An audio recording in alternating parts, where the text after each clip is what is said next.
with his win back at York again. This track should really suit him. Everything's right for him to produce the goods today, I think, Starman, and I think he's got it. I think he has got it in him, and he's got the improvement in him. A couple of the others in this race, Dragon Symbol, Rohan, the 2 3-year-olds, maybe the ground being very lively as it is against them to produce their very best form. Well, they're 2 of the 3-year-olds. Another one of the 3-year-olds is Creative Force, the Jersey Stakes winner, and if there is a betting story of this race today, it is the sustained support for Creative Force, for a stable and for an ownership that have had a sensational week. Yeah, absolutely, and he's a very likeable horse. You can't knock it. His attitude's terrific. When he's asked to go and gallop, he really gets down, sticks his head down and goes forward and quickens and keeps quickening, and that's been evident all the way through the season. Unbeaten so far in 2021, terrific record, 3 wins from 3 starts on the Rowley Mile here at Newmarket. Never been to the July course, but it should suit him. There's not a lot not to like about him, but I do think that his form needs to advance because he's been running against inferior opposition to this calibre of horse that he's in against today. I'm just looking at that market. Can you buy the idea that there are 3 horses in this race with a better chance than last year's runaway winner Oxted? Yeah, it's a fair point. Granted, ideal conditions. He's very solid. He comes into the race. Isn't solid damning him with faint praise? Slightly? Well, there's a solid in the fact that he's very likely to run his race if he, this is a deeper, better race. I think than it was 12 months ago. So, I suspect he might have to be a little bit better, and it might take a slightly better performance from him to win it this year. But he's back thriving. We know that everything suits him in terms of the conditions of this race and the course, and it's taken him a while to get back on track, having disappointed a few times. There's no 2 ways about it since last year's win in this race, but good to see him back thriving again at Royal Ascot.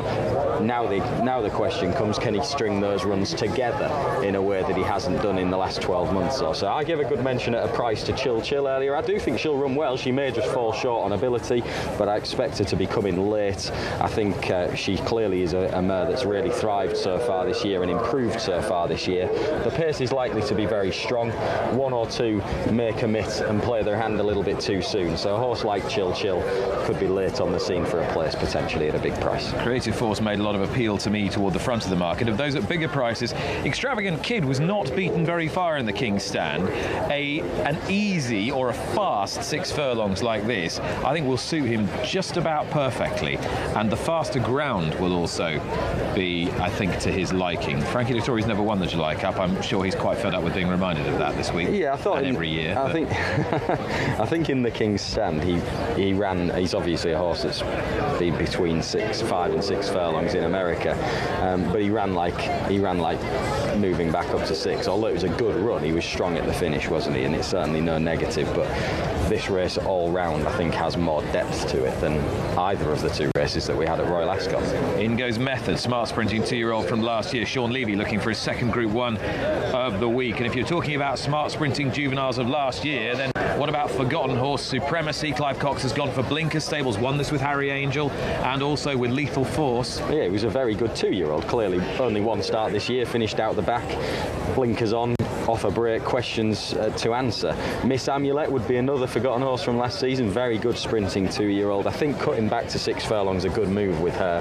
The ground was all wrong on her only start this year in the Irish 1,000 Guineas, and she's certainly not a soft ground miler. She's about to go into the stalls now. Wouldn't be surprised if she ran a race at a big price, but a terrific race, very competitive, as you want it to be. Let's hope we see a top class performance. And an honourable mention for Brando, who's running in this race for the 6th time, I think. He's been in it a few times, and he's been placed in it twice, and if he was to go close, it wouldn't be the first time that he'd upset the odds to some extent at a big price.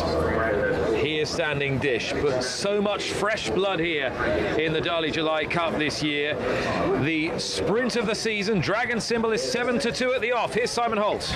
The 2021 Darley July Cup, and they're away and racing. Supremacy on the extreme right, driven along, leaving the stalls from Art Parrow. over there. And then Rohan, a little group Rohan now tracking across to the centre as Glenn Shield leads down the centre under Holly Doyle, chased by Emirati Anna, last year's winner Oxted.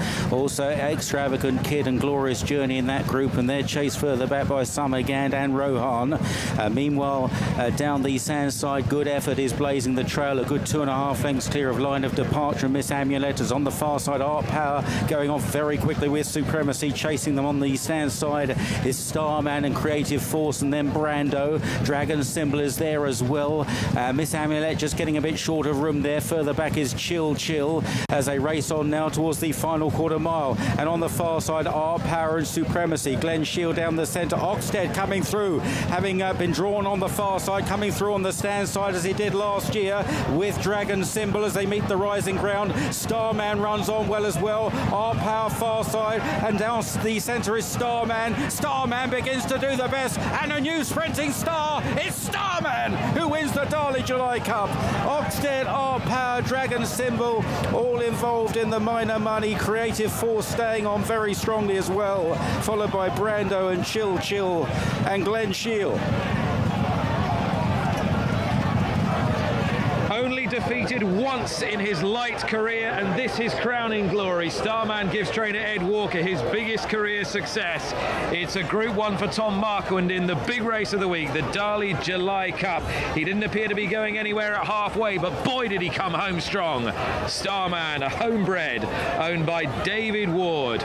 What triumph for him and for Ed Walker. They were out of luck with Primo Bacio in the Falmouth yesterday, but this horse is well on top in the week's feature race. It looks as though Dragon Symbol on the stand side has come through for the second spot ahead of last year's winner Oxted, and Art Power, who led a breakaway group of 2 together with Supremacy over on the far side and flashed blinding speed. If you'd back Starman here, Martin Dixon, well, you were locked up with nowhere to go and the horse wasn't going anywhere. Well, he's much the best, I think. He's certainly the winner more than on merit, because the race was very rough for him. He got rough for a few, I think. We'll need to see it a few more times to pick everything out of it, but it was certainly rough for Starman through the middle section. He was going well at halfway, then he just started to come under pressure, feel the pinch a little bit, and horses sandwiched around him. He did meet some trouble, but he got out of the trouble and had the ability to rip through that final furlong. Really impressive. He's beaten Oxted, Dragon Symbol, top class horses into the place. Yeah, Dragon Symbol, as we suspected, has got the better of Oxted for second. Dragon Symbol second, Oxted third, Art Power fourth, and Creative Force is fifth. Yeah, and that point there in the dip, just about a furlong out, he was knocked sideways, Starman, so he's done really well to get out of that gap and then have the attitude to run up the hill. At some point, he had an opportunity to give in. At that point where the room got tight for him, the horse had an opportunity to give in and not want to run forwards. But when Tom Marquand got him out, he got space to run. He wanted to run, and he's really powered up the hill, hasn't he? It's a really good performance from him. He grabbed hold of him. It was a muscular performance from Marquand in the saddle, and you can see what it meant to him there. He missed the ride in the Duke of York when he had to ride Nahar. Back on today for Ed Walker. The biggest career success for him in the Silk Savona breeder David Ward. Starman is the star of the Darley July Cup. He really is. Starman just about blown our minds. What a performance it was from Starman to get out and to win the Darley July Cup. We'll have more reactions to that. I want to get Dave's thoughts on that as well. We'll do shortly, but we need to take in the 4:30 at Navan. Racing TV Extra, your place if you want to get more reaction, including interviews to the Darley July Cup. Dance Emperor 100 to 30 and supported. Divine Celt is 7 to 2 here. Irish Ambassador is 8 to 1. Levens to 9 for Maccaben City, and it's 10 to 1.